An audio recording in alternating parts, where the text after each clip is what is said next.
عالم عرب ان کے شکنجے میں جا چکا، کیوں بنا کر کھڑے ہوئے ہیں اسرائیل کو ماننے کے لیے اور سر تسلیم خم کرنے کے لیے؟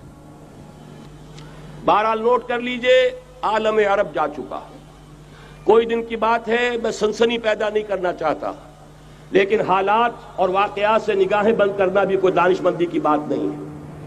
یہ ایودھیا کی مسجد شہید کی گئی، ابھی یہ ایک بہت بڑا مزار جو ہے شہید کیا گیا، اور اس کے ساتھ کئی مسجدیں شہید کی گئی۔ یہ سب کیا ہے؟ یہ مسلمانوں کی نفس دیکھی جا رہی ہے کہ کوئی غیرت اور حمیت نام کی کوئی شے باقی ہے؟ جیسے علامہ اقبال نے وہ نظم لکھی تھی، عبد القادر روہیلا بڑا ظالم جفاجو کینہ پرور تھا، لیکن یہ کہ اس نے جو ایک ٹیسٹ لیا تھا کہ وہ جو عورتیں ہیں تیموری خاندان کی، ان میں کوئی رمق رہ گئی ہے؟ معلوم ہوا کہ نہیں، کہ غیرت نام تھا جس کا گئی تیمور کے گھر سے، ختم، غیرت نکل گئی۔ اسی طرح ایودھیا کی مسجد، اب چرار شریف، اور یہ کوئی دن کی بات ہے کہ اب مسجد اقصی کا نمبر آیا کہ آیا، اس کے لیے پوری تیاریاں ہو چکی ہیں۔ یروشلم کا مشرقی حصہ خالی کرایا جا چکا ہے، اس کے اندر اب پورا تسلط یہودی کر رہے ہیں، یہاں تک کہ اب کہ یاسر عرفات صاحب نے بھی کچھ نہ کچھ جو ہے احتجاج کی بات کی ہے، حالانکہ اب تک ہر بات مان کر منقار زیرے پر تھا، لیکن یہ کہ ایک وقت آتا ہے آخر کار اسے بھی کچھ بولنا پڑ گیا ہے۔ لیکن یہودی اب پیچھے قدم ہٹانے والا نہیں ہے۔ ان کا تھرڈ ٹیمپل، تیسری مرتبہ ہیکل سلیمانی تعمیر ہونا ہے۔ نوٹ کر لیجئے، ان کے لیے وہ وہی کچھ ہے جو ہمارے لیے کعبہ ہے، ان کے لیے ہیکل سلیمانی بالکل وہی حیثیت رکھتا ہے جو ہمارے لیے کعبہ۔ وہ ہیکل سلیمانی ایک مرتبہ پہلے نبوکدنضر کے ہاتھوں مسمار ہوا، پھر سن 70 عیسوی میں ٹائٹس کے ہاتھوں مسمار ہوا، سن 70 کے بعد آج 1995 میں کتنے برس ہو گئے؟ پورے 1925 برس ہو گئے کہ ان کا کعبہ زمین بوس پڑا ہوا ہے۔ اب تک تو ان کا بس نہیں تھا، اب تو بس ہے کہ نہیں؟ اب ان کی حکومت ہے کہ نہیں؟ اب شاہ حسن ہو چاہے شاہ حسین، ان کے نوکر اور چاکر ہیں یا نہیں؟ اب انہیں ڈر کس کا ہے؟ لہذا کوئی دن کی بات ہے، مسجد اقصی شہید ہوگی اور ٹیمپل کی تعمیر شروع ہوگی۔ یہ تو بہرحال ایک نقشہ ہے۔ اگلا نقشہ آپ کو بتانا چاہتا ہوں، ایک دوسری تصویر ہے۔ یہ تصویر ہے زمینی، ایک تصویر ہے آسمانی۔ وَمَكَرُوا وَمَكَرَ اللَّهُ وَاللَّهُ خَيْرُ الْمَاكِرِينَ۔ انہوں نے اپنی سی تدبیریں کی، اللہ نے اپنی تدبیر کی، اور ظاہر بات ہے اللہ کی تدبیر سے بہتر تدبیر کس کی ہوگی؟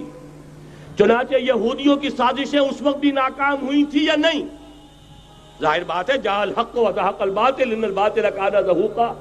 لہذا یہ آیتیں دونوں اعلان کر رہی ہیں کہ یہودیوں کی سازشیں بالآخر ناکام ہوں گی اور دین حق کا بول بالا ہو کر رہے گا۔ یہ تو ان آیتوں سے ظاہر ہے۔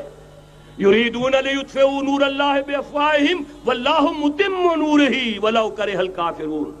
یریدون ان یطفئوا نور اللہ بافواہہم ویابى اللہ الا یتم نورہ ولو کرہ الکافرون۔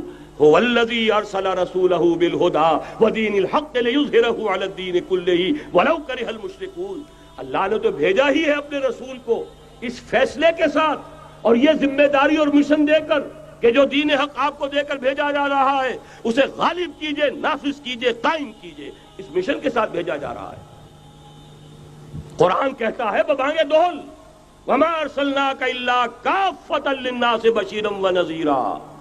اے محمد صلی اللہ علیہ وسلم، ہم نے نہیں بھیجا ہے آپ کو مگر پوری نوع انسانی کے لیے بشیر اور نذیر بنا کر۔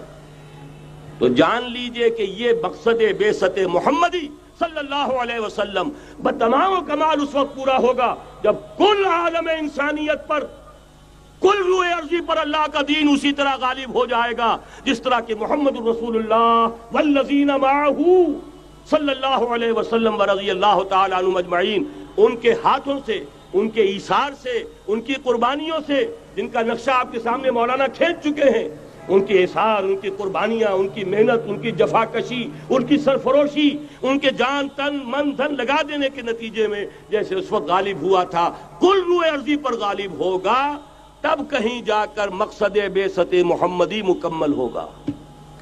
یہی وجہ ہے اقبال نے کہا تھا وقت فرصت ہے کہاں، کام ابھی باقی ہے، نور توحید کا اتمام ابھی باقی ہے۔ لیکن ساتھ ہی خوشخبری بھی دی تھی، یہ چمن معمور ہوگا نغمہ توحید سے، آئے گا وہ دور، یہ چمن معمور ہوگا نغمہ توحید سے، لازماً آ کر رہے گا۔